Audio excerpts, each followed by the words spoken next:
Phase préopératoire, objectifs et exercices avant l'opération. Vous aurez pour objectif de récupérer une extension ainsi qu'une flexion complète avant l'opération. C'est-à-dire que votre genou devra pouvoir se tendre et se plier autant que votre genou sain. Attention à ne pas forcer. Dans certains cas, la récupération complète des amplitudes articulaires est impossible.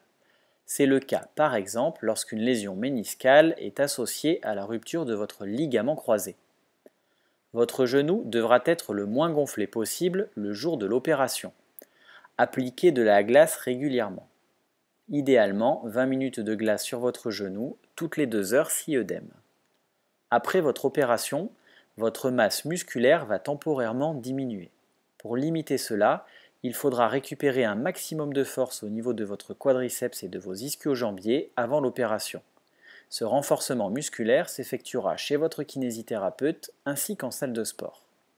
Nous allons voir maintenant quelques exercices simples à mettre en place pour vous permettre de récupérer votre verrouillage du genou ainsi que vos amplitudes. Pour réaliser l'exercice, placez une serviette roulée sous votre cuisse. Votre genou doit être relâché au début de l'exercice.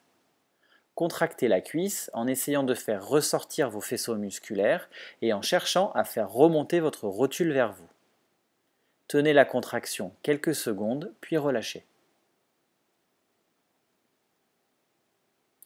Lorsque c'est acquis, contractez votre muscle en cherchant à décoller votre pied.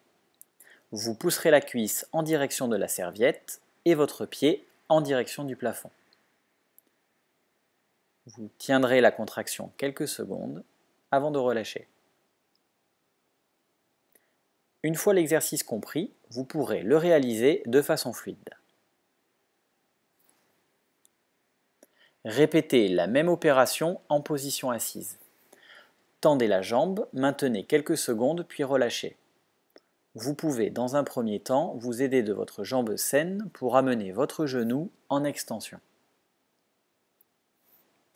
Pour récupérer votre flexion, mettez-vous sur le ventre et ramenez votre talon en direction de votre fesse à l'aide de votre jambe saine. Le mouvement doit s'effectuer en douceur. Enfin, montez sur la pointe des pieds en cherchant à tendre complètement votre genou avant de reposer.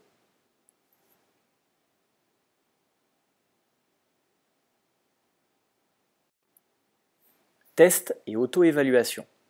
Le jour de la chirurgie, votre genou devra être capable de se tendre complètement, de plier à 125 degrés ou plus. Votre genou devra être le plus sec possible, c'est-à-dire sans œdème ou épanchement. Dans l'idéal, vous devrez avoir récupéré 90% de votre force par rapport au côté sain.